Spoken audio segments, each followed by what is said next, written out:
Dear guys, आज मैं आपके लिए लेकर आई हूँ एक राजनीति शास्त्र का सबसे अधिक महत्वपूर्ण टॉपिक। एक ऐसा टॉपिक जिसकी प्रत्येक एस्पिरेंट को, प्रत्येक स्टूडेंट को जानकारी होना नितांत अनिवार्य है। तो आइए देखते हैं आज का टॉपिक कौन सा है। आज का टॉपिक है लोकतंत्र क्यों और कैसे, डेमोक्रेसी व्हाई एंड हाउ। लोकतंत्र शासन प्रणाली, लोकतंत्र शासन प्रणाली को हम एक शासन प्रणाली ही नहीं बल्कि एक जीवन की पद्धति भी कह सकते हैं। दुनिया के 100 से अधिक देशों ने आज लोकतंत्रीय शासन प्रणाली को अपनाया हुआ है और जिन देशों में लोकतंत्रीय शासन प्रणाली नहीं भी पाई जाती है उनमें भी आज लोकतंत्रीय शासन प्रणाली के गुणों को अपनाने का एक चलन सा आरंभ हो गया है, क्योंकि ये एक ऐसी शासन प्रणाली है इसमें जनता को सबसे अधिक स्वतंत्रता, सबसे अधिक अधिकार दिए जाते हैं।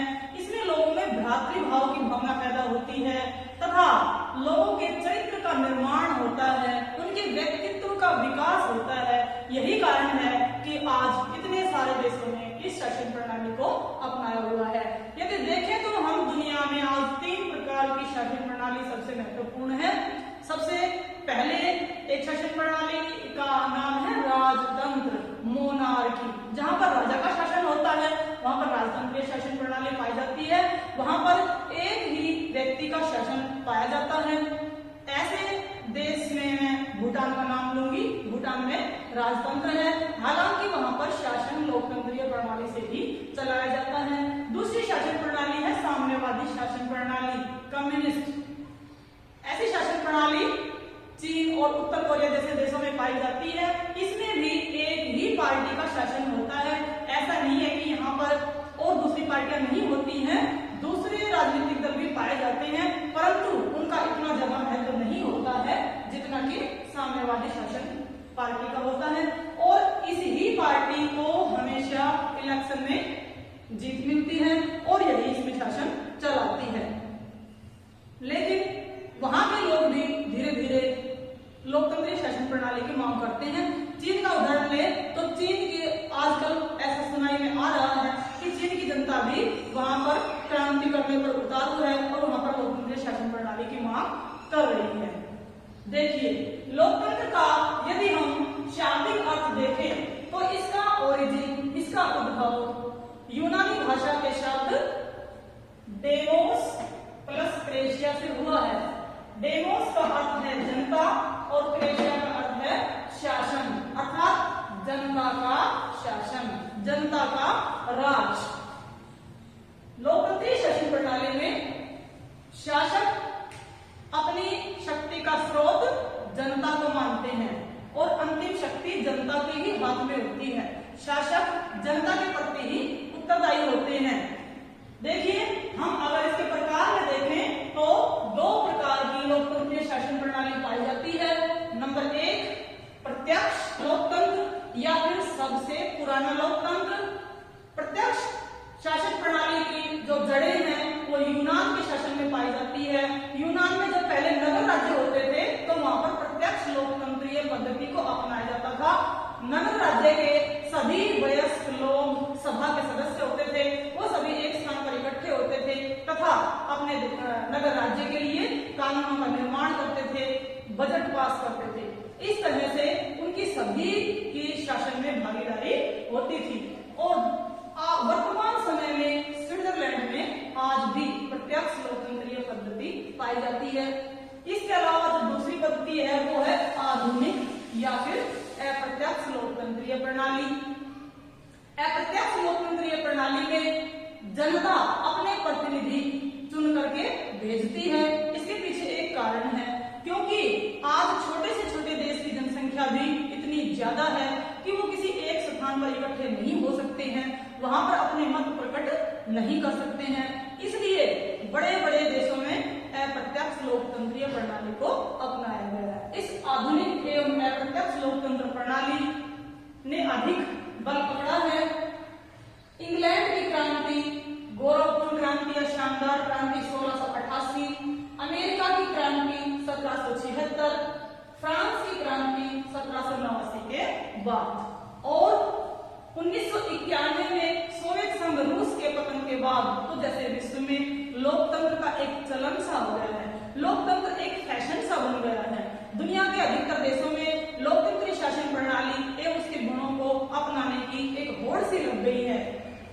अगर हम लोकतंत्र की परिभाषा देखें तो परिभाषा अनेक विद्वानों ने लोकतंत्रीय पद्धति की अपने अपने अनुसार दी है। सीले ने कहा है कि लोकतंत्रीय शासन प्रणाली एक ऐसी शासन प्रणाली है जिसमें जनता की भागीदारी होती है, लेकिन लोकतंत्र की सबसे सटीक, सबसे सरल और सबसे संक्षिप्त परिभाषा दी है अमेरिका के भूतपूर्व 16वें राष्ट्रपति जॉन अब्राहम लिंकन ने। उन्होंने कहा है कि लोकतंत्र जनता के लिए तथा जनता के द्वारा सरकार को कहते हैं, अर्थात जिसमें जनता अपने प्रतिनिधियों का चुनाव करती है और वो प्रतिनिधि जनता के लिए कानून बनाते हैं, शासन चलाते हैं तथा जनता के कल्याण के लिए कार्य करते हैं। आप देखते हैं कि लोकतंत्र शासन प्रणाली के आधार स्तंभ क्या क्या है। तो इसके 4 स्तंभ हैं, जैसे नंबर 1 विधायिका, नंबर 2 कार्यपालिका, नंबर 3 न्यायपालिका और नंबर 4 प्रेस। विधायिका कानून बनाने का कार्य करती है, कार्यपालिका उन कानूनों को लागू करने का काम करती है तथा न्यायपालिका उन कानूनों को यदि कोई उल्लंघन करता है या फिर उनका संरक्षण का काम करता है तो उल्लंघन करने वाले को दंड देने का काम करती है। इसके साथ साथ संविधान की और कानूनों की रक्षा भी करती है।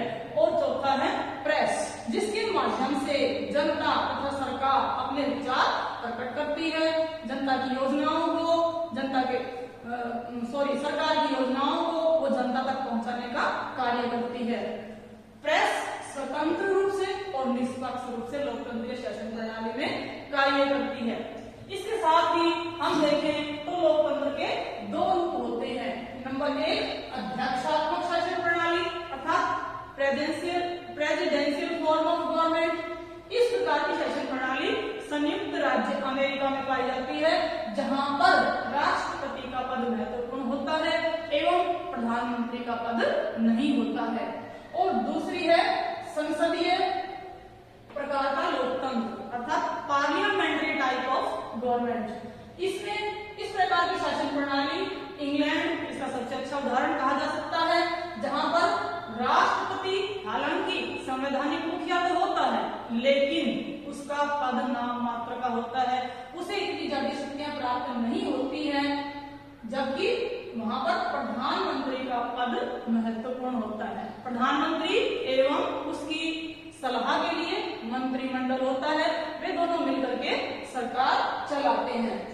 इस प्रकार से ये जो है लोकतंत्र प्रणाली के 2 रूप कहे जा सकते हैं। अब हम देखते हैं कि लोकतंत्र शासन प्रणाली में ऐसे कौन कौन से गुण हैं जिनके आधार पर आज यह प्रणाली विश्व में इतनी जड़ें जमाती जा रही है और इतनी सफल हो रही है। इसके साथ साथ ही हम इसके गुणों के साथ साथ ही हम देखेंगे कि दुनिया के किन किन देशों में लोकतंत्रीय शासन प्रणाली है लेकिन फिर भी वहां पर लोकतंत्र की स्वस्थ परंपराएं नहीं अभी साबित हो सकी हैं। तो क्या उनको सच्चे अर्थों में लोकतंत्र कहा जा सकता है? और फिर हम देखेंगे भारत के संदर्भ में। भारत आज दुनिया का सबसे बड़ा लोकतंत्र है और एक सफल लोकतंत्र है। तो आइए देखते हैं लोकतंत्र प्रणाली के गुण। तो सबसे पहले हम देखते हैं कि इसका गुण है अंतिम सत्ता जनता के पास होती है। लोकतंत्र में शक्ति का स्रोत जनता होती है, जनता ही अपने प्रतिनिधियों का चुनाव करके संसद में भेजती है तथा वो जो प्रतिनिधि होते हैं वो जनता के कल्याण के लिए योजनाएं बनाते हैं, कार्यक्रम बनाते हैं, कानून बनाते हैं तथा शासन का संचालन करते हैं तथा वो प्रतिनिधि जनता के प्रति ही उत्तरदायी होते हैं। यहाँ पर मैं बात करूंगी पाकिस्तान की। पाकिस्तान में सन 1999 में जनरल परवेज मुशर्रफ ने लोकतंत्रीय सरकार का तख्ता पलट करके वहां पर वो स्वयं सरकार के प्रमुख बन बैठे थे तथा उन्होंने वहां पर सैनिक शासन को आरोपित कर दिया था। जनरल परवेज मुशर्रफ ने केवल इतना ही नहीं बल्कि सन 2002 में रेफरेंडम करवा के अर्थात जनमत संग्रह करवा करके वहां पर शासन प्रणाली के कार्यकाल को 5 साल के लिए बढ़वा लिया था। और इसके साथ साथ ही उन्होंने संविधान में कुछ परिवर्तन कर दिए थे। एक लीगल फ्रेमवर्क ऑर्डर के तहत उन्होंने राष्ट्रपति की जो शक्तियां थी उनमें वृद्धि करवा ली, राष्ट्रपति के अधिकारों को बढ़वा लिया, जिसके आधार पर वह राष्ट्रीय विधानसभा को तथा प्रांतों की विधानसभा को भंग कर सकते थे। अब देखिए, ऐसे में हम देखें कि जनता ने प्रांतों एवं राष्ट्रीय विधानसभा को चुन करके भेजा है, प्रतिनिधियों ने उसमें वोट किया है, लेकिन राष्ट्रपति को उनको भी भंग करने का अधिकार दे दिया गया। अतः ऐसे में वहां पर जनता जो है सत्ता की अंतिम स्रोत नहीं रही, वहां पर सत्ता जनता के पास नहीं रही। तो इस प्रकार से हम देखते हैं कि पाकिस्तान में जनरल परवेज मुशर्रफ ने ये एक लोकतंत्रीय सरकार के विरुद्ध कार्य किया। लोकतंत्र का अगला गुण है स्वतंत्र एवं निष्पक्ष चुनाव। लोकतंत्र शासन प्रणाली में हर 5 साल के बाद या किसी देश में 4 साल के बाद चुनाव का आयोजन किया जाता है और वो चुनाव एकदम से स्वतंत्र तथा निष्पक्ष रूप से आयोजित करवाए जाते हैं। यहाँ पर हम उदाहरण देंगे चीन का। चीन में आपको जैसा पता है कि साम्यवादी शासन प्रणाली पाई जाती है, वहां पर जो चीनी कम्युनिस्ट पार्टी है उसी का शासन है तथा अन्य पार्टियां भी चीन में मौजूद हैं, लेकिन जब भी चुनाव होता है तो प्रत्येक पार्टी को इलेक्शन लड़ने के लिए राष्ट्रीय साम्यवादी पार्टी से इजाजत लेनी पड़ती है। उसके पश्चात ही वो शासन में भाग ले सकती है। शासन में भाग भी ले सकती है, लेकिन फिर भी जीत से बहुत दूर होती है और अंत में जो है चीनी कम्युनिस्ट पार्टी ही शासन चलाती है, वही जीत हासिल भी करती है। इस प्रकार से वहां पर अन्य विकल्प तो हैं, लेकिन सिर्फ सत्ता में आती है चीनी साम्यवादी पार्टी ही। इसी प्रकार से एक हम मैक्सिको का उदाहरण ले सकते हैं। मैक्सिको में भी एक पार्टी है PRI पार्टी 6 वर्ष के बाद वहां पर चुनाव का आयोजन करती है और चुनाव में जो वहां का प्रमुख है वह सरकारी दफ्तरों में काम करने वाले कर्मचारियों से सरकार के पक्ष में वोट करने की अपील करता है। इसी प्रकार से जो सरकारी अध्यापक वर्ग हैं उनको मजबूर करता है कि वो स्टूडेंट्स के पेरेंट्स को फोर्स करें कि वो सत्ताधारी पार्टी के पक्ष में ही मतदान करें। इसी प्रकार मीडिया से भी सत्ताधारी पार्टी का प्रचार प्रसार करवाया जाता है और हम देखते हैं कि वहां पर भी एक ही पार्टी PRI जो पार्टी है उसी का ही शासन हमेशा मौजूद रहता है। अतः यह भी लोकतंत्र के खिलाफ ही एक दलील दी जा सकती है। इसके बाद हम देखते हैं कि इसका तीसरा गुण है अल्पसंख्यकों के एक व्यक्ति एक वोट। लोकतंत्र शासन प्रणाली में प्रत्येक वयस्क व्यक्ति को बिना किसी भेदभाव के जाति, धर्म, लिंग, संस्कृति इत्यादि के भेदभाव के बिना एक निश्चित आयु प्राप्त करने के पश्चात वोट करने का अधिकार होता है और एक व्यक्ति के वोट चाहे वो अमीर हो, गरीब हो, आम हो, खास हो, उसके वोट का मूल्य भी एक ही गिना जाता है। सभी के वोट का बराबर महत्व होता है। यह लोकतंत्र प्रणाली की एक अपनी अलग विशेषता है। हाँ, ये है कि वयस्क मताधिकार की आयु अलग अलग देशों में अलग अलग है। भारत में यह आयु 18 वर्ष निश्चित की गई है। यहाँ पर अब हम 3 देशों का जिक्र करना चाहेंगे। एक तो है सऊदी अरब। सऊदी अरब में आज तक भी महिलाओं को वोट करने का अधिकार नहीं है। और दूसरा है एक एस्टोनिया नामक देश। एस्टोनिया में जो रूसी अल्पसंख्यक लोग रहते हैं उनको वोट का अधिकार बिल्कुल नहीं है। इसी प्रकार से फिजी नामक देश में देखते हैं कि वहां पर जो भारतीय मूल से गए हुए लोग हैं और फिजी में बस गए हैं उनको हम भारतीय मूल के फिजी लोग कहते हैं। तो उनके वोट का जो मूल्य है, महत्व है, वो फिजी निवासियों के वोट के के मूल्य से कम है। अतः इन तीनों देशों में भी इस गुण का उल्लंघन किया जाता है जो कि लोकतंत्र के खिलाफ है। अब देखिए लोकतंत्र का चौथा गुण है कानून का शासन। यहाँ पर सरकार जो कानून बनाती है, यहाँ देश का जो संविधान है, संविधान में जो कानून लिखे गए हैं, सारा शासन उन्हीं के अनुसार चलता है। मिस्टर डायसी ने एक बहुत ही अच्छा कथन इसके बारे में दिया है।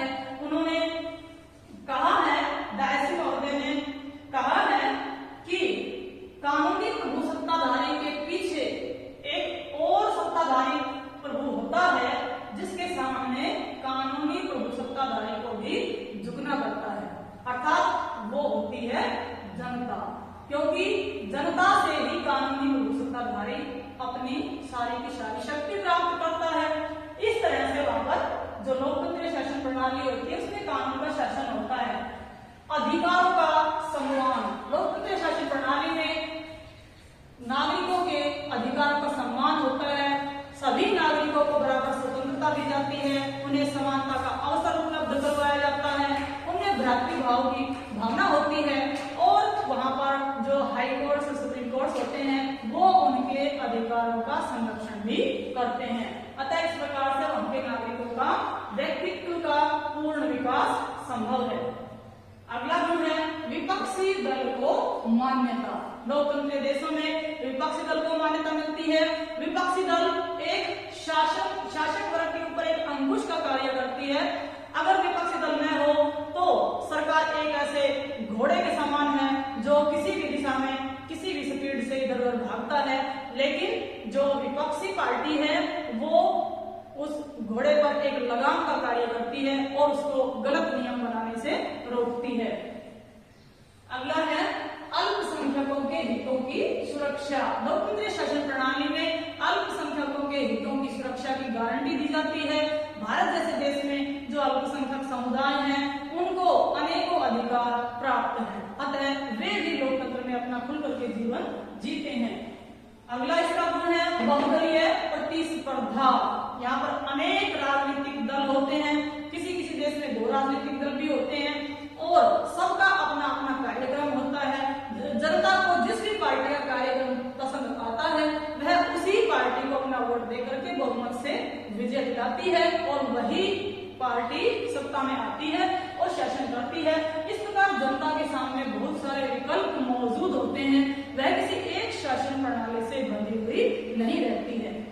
ये थे सभी लोकतंत्रीय शासन प्रणाली के गुण, लेकिन ऐसा नहीं है कि किसी भी प्रकार की शासन प्रणाली में केवल गुण होते हैं, अवगुण नहीं होते हैं। सभी प्रकार की शासन प्रणालियों के अपने अपने गुण एवं अवगुण हैं। तो देखिए लोकतंत्रीय शासन प्रणाली में भी किन किन आधारों पर इसकी आलोचना की जाती है, इसके कौन कौन से अवगुण बताए जाते हैं।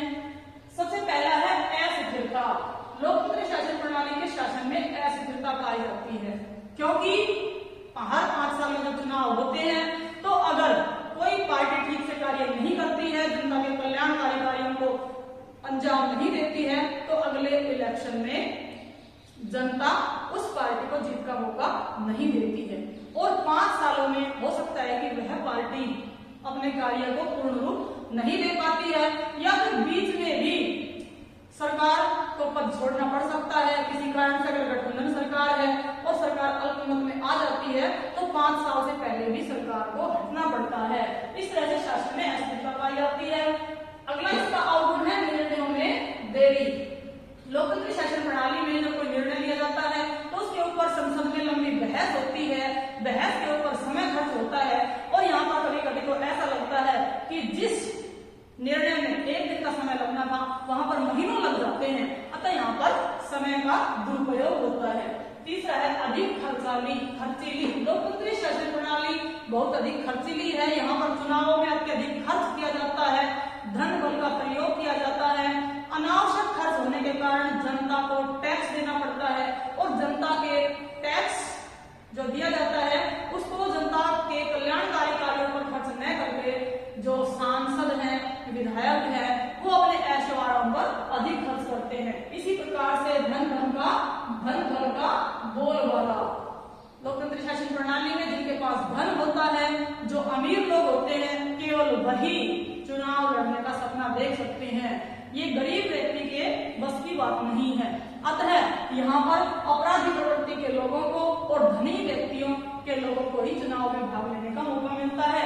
इसी प्रकार से गुणों की बजाय संख्या को महत्व, ये लोकतंत्र शासन प्रणाली का सबसे बड़ा एक मैं कहूंगी कि वीक पॉइंट है कि वहां पर सिरों की गिनती होती है। गुणवत्ता के आधार पर, गुणों के आधार पर व्यक्ति को महत्व नहीं दिया जाता है, बल्कि केवल उनकी संख्या गिनी जाती है। जैसे कि मान लीजिए कि 100 व्यक्ति हैं, उनमें से 80 व्यक्ति कह रहे हैं कि ये जहर है, इसको खाना सही है, लेकिन अगर 20 व्यक्ति कहते हैं कि नहीं खाना चाहिए, तो उन 80 व्यक्तियों की बात मानी जाएगी, चाहे वह गलत ही क्यों न कह रहे हो। इस प्रकार से यहाँ पर व्यक्तियों की संख्या को महत्व दिया जाता है। इसका अगला अवगुण है अनपढ़ व शिक्षित के वोट की वैल्यू बराबर होना। यहाँ पर शिक्षित व्यक्ति को भी एक अशिक्षित व्यक्ति के बराबर ही समझा जाता है। एक ऐसा व्यक्ति जो अनपढ़ है, गंवार है, जिसको राजनीति का क्या भी नहीं आता है, राजनीति के बारे में कोई जानकारी नहीं है, उसके वोट की वैल्यू भी, तथा एक शिक्षित व्यक्ति जो राजनीति के बारे में सब कुछ जानता है, उसके वोट की वैल्यू भी दोनों की बराबर होती है। दोनों को एक एक ही गिना जाता है, दोनों में किसी प्रकार का अंतर नहीं किया जाता है, जो मैं कहूंगी कि लोकतंत्र शासन प्रणाली का एक अवगुण है।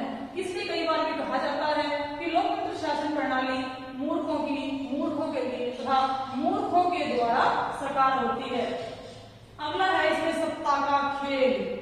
जो नेतागण होते हैं वो सत्ता के लोभ लालच के लिए इलेक्शन लड़ते हैं और उनका उद्देश्य जनता का कल्याण नहीं बल्कि स्वयं का कल्याण करना होता है।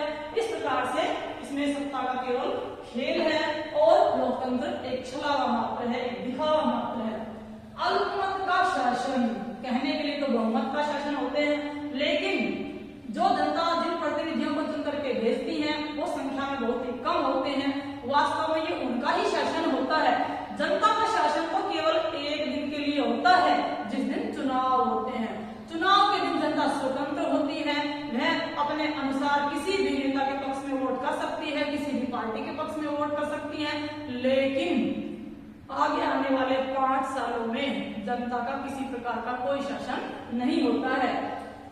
और इसका अगला गुण है नौकरशाही का प्रभुत्व।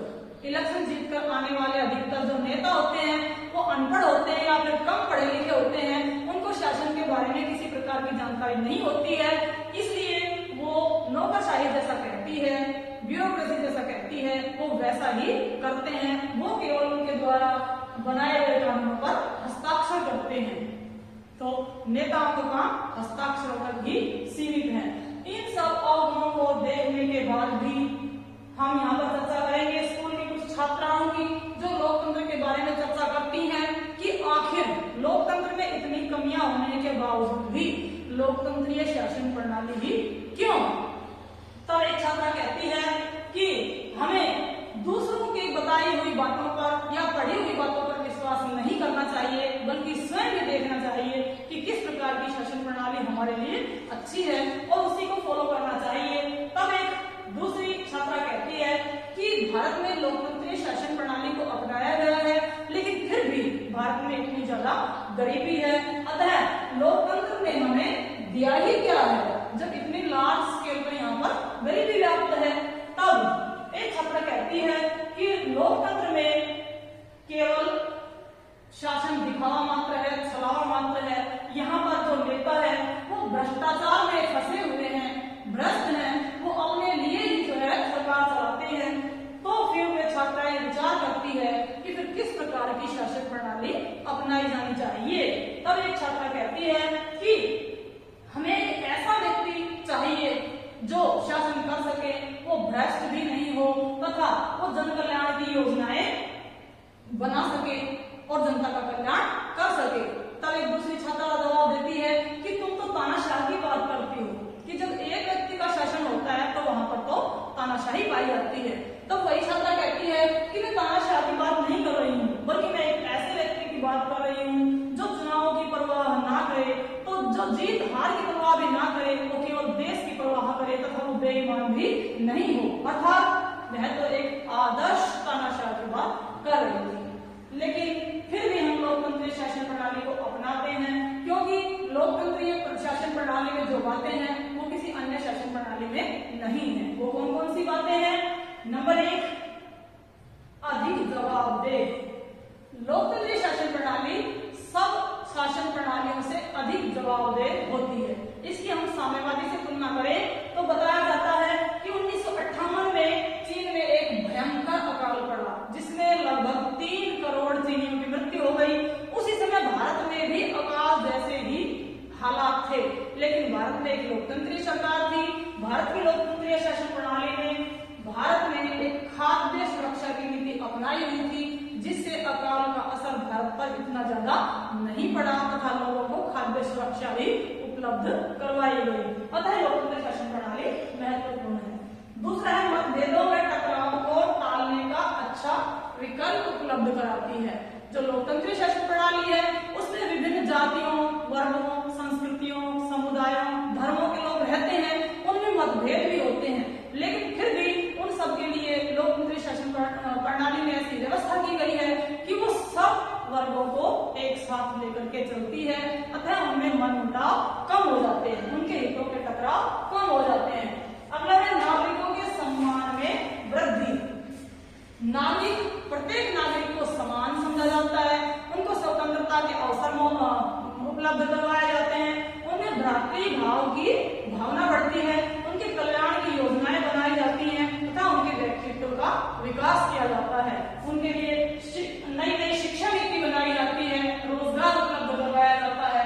अतः लोकतंत्रीय शासन प्रणाली में नागरिकों के सम्मान में वृद्धि होती है। इसके साथ ही जनता को अपनी तरक्की सुधार का अवसर भी मिलता है। अगर कोई ऐसी सरकार का चुनाव हो जाता है जो जनता के अहित में कार्य करती है और जनता के कल्याण की योजनाएं नहीं बनाती है, तो आने वाले अगले चुनाव में जनता उससे सीख लेकर के ऐसी पार्टी को फिर विजय नहीं दिलाती है, उसको हार का मुंह दिखाती है, जिससे जो है जनता को सुधार का अवसर मिलता है। इसके अलावा बेहतर निर्णय, जब कोई भी निर्णय लिया जाता है तो उसके ऊपर काफी वाद विवाद होता है, काफी बहस होती है संसद में, विधान पालिकाओं में, जिसके कारण एक बेहतर निर्णय उभर कर आता है, जो कि लोकतंत्र शासन प्रणाली की एक विशेषता है। इसी प्रकार से हर नागरिक के पास शासन में सहभागिता के लिए समय, कौशल, योग्यता नहीं होती है, इसलिए हर नागरिक शासन में भागीदारी नहीं कर सकता है। यही कारण है कि लोकतंत्रीय प्रत्यक्ष लोकतंत्र शासन प्रणाली को अपनाया गया है, ताकि सभी व्यक्ति अपने प्रतिनिधियों को चुनाव करके संसद में भेज सके। ठीक इसी प्रकार जिस प्रकार एक क्लास होती है उसमें एक मॉनिटर का चुनाव किया जाता है, जब भी किसी अध्यापक को कोई क्लास से संबंधित जानकारी देनी होती है तो उस मॉनिटर को बुला करके दे देता है, क्योंकि पूरी क्लास को कोई बातें बतानी एक साथ संभव नहीं है। इसी प्रकार से पूरे देश की जनता एक साथ अगर शासन में भागीदारी नहीं ले सकती है तो फिर सबसे अच्छा विकल्प है अप्रत्यक्ष लोकतंत्र। आइए अब हम देखते हैं कि जो एक आदर्श लोकतंत्र है वो कैसा होना चाहिए। आदर्श लोकतंत्र में जनता को शिक्षित होना चाहिए, जनता को राइट टू इंफॉर्मेशन होना चाहिए, उसे अपने अधिकारों की जानकारी होनी चाहिए, सूचना की जानकारी होनी चाहिए, उसे अपने हितों की परवाह होनी चाहिए तथा शासन की भी जानकारी उसको होनी चाहिए। अगर इस प्रकार की जागरूक जनता होगी तो वहां पर लोकतंत्र सफल रह सकता है। आइए भारत की बात करते हैं। भारत में लोकतंत्र दुनिया का सबसे बड़ा लोकतंत्र है और यह पूर्ण रूप से सफल है। भारत में विविधता में एकता पाई जाती है और मैं कहूं तो ये विविधता ही भारत की विशेषता है। इस विविधता के कारण ही भारत की विश्व में पहचान है। यहाँ पर अनेकों धर्मों के, जातियों के, संस्कृतियों के लोग रहते हैं, उनमें किसी भी प्रकार का मनमुटाव नहीं है, क्योंकि संविधान निर्माताओं ने सभी के हितों को ध्यान में रखते हुए एक ऐसे संविधान का निर्माण किया है जिसमें सभी वर्गों को प्रतिनिधित्व दिया गया है। यहाँ अनुसूचित जातियों, जनजातियों, पिछड़े वर्गों तथा अल्पसंख्यकों के हितों का ध्यान रखा गया है, उनको आरक्षण दिया गया है तथा उनकी शासन में भागीदारी भी निश्चित की गई है। देखिए डियर गाइस, आक्षेप लगाए जाते रहे हैं और इसमें भी मैं कहूंगी कि कुछ कमियां हैं, लेकिन ये जो कमियां हैं ये लोकतंत्र शासन प्रणाली की सैद्धांतिक कमियां नहीं है, बल्कि ये इसकी व्यावहारिक कमियां हैं। ये लोकतंत्रीय पद्धति में कमियां नहीं है, बल्कि ये मानव की प्रकृति की कमियां हैं। अतः मैं कहूंगी कि आज तक मनुष्य ने इससे अच्छी शासन प्रणाली का आविष्कार तो अभी किया नहीं है, अतः लोकतंत्रीय शासन प्रणाली ही सबसे उत्तम विकल्प है। मैं समझती हूँ कि आपको ये लेसन समझ में आ गया होगा। अब आप इसका एक स्क्रीनशॉट ले लीजिए। आज के लेसन में मैंने लोकतंत्र को बड़े विस्तृत से आपके सामने समझाने की कोशिश की है। समझती हूँ कि आपको सारी बातें क्लियर हो गई होगी। इसी के साथ आप मेरे वीडियो को लाइक कीजिए, चैनल को सब्सक्राइब कीजिए और मैं आपके लिए अगली वीडियो इतने ही जोश एवं उत्साह से बनाकर ले आऊं। तब तक के लिए आप इंतजार कीजिए। धन्यवाद।